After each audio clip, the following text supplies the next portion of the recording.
13 पासून कंपनी जी बेकायदेशीर बंद झाली आणि त्याच्यानंतर आतापर्यंत जो लढा जवळजवळ कोर्टामधून 9 वर्ष 6 महिन्याचा जो लढा आहे त्याला खरोखर यश आलेलं आहे। कामगार आमचे त्या टायमाला 200 ते 250 कामगार होते, परमनंट कामगार आणि कॉन्ट्रॅक्टचे 350 कामगार होते। त्यांना आणि स्टाफचे पण होते, स्टाफचे जवळजवळ 100च्या आसपास होते। असे सर्व कामगार पूर्णपणे लढा आम्ही मलबार हिलला, बिर्ला हाऊसला मलबार हिलला आम्ही जवळ 3 मोर्चे काढले। पूर्णपणे पावसामध्ये आमचा पूर्ण झेनित परिवार, लहान मुलांपासून लेडीज महिला वगैरे सगळ्या।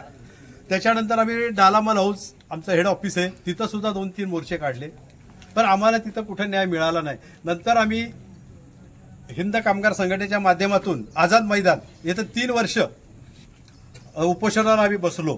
तिथंही कोणी शासनाने पण आमची दखल घेतली नाही, शासनाने काही दखल घेतली नाही आणि कोर्टाच्या माध्यमातून आमचा हा लढा चालूच होता। आणि आज आनंदाची जी गोष्ट अशी आहे की हिंद कामगार संघटनेच्या माध्यमातून डॉक्टर कैलासभाऊ कदम यांच्या नेतृत्वात आम्ही हा लढा पूर्णपणे जिंकलेले, सगळे कामगार पूर्णपणे जिंकलेले आहेत। पूर्णपणे म्हणजे पूर्ण 2012-2013 पासून ते आतापर्यंत सर्वांचा भर पगारी पूर्ण कोर्टामध्ये त्यांना चेक भरायचे आहेत बँकेच्या 10% इंटरेस्ट प्रमाणे। आणि हा मोठा कामगारांचा विजय आहे।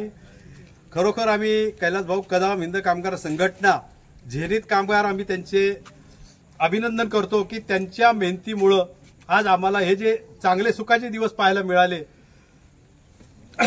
सुखाचे दिवस पाहायला मिळाले।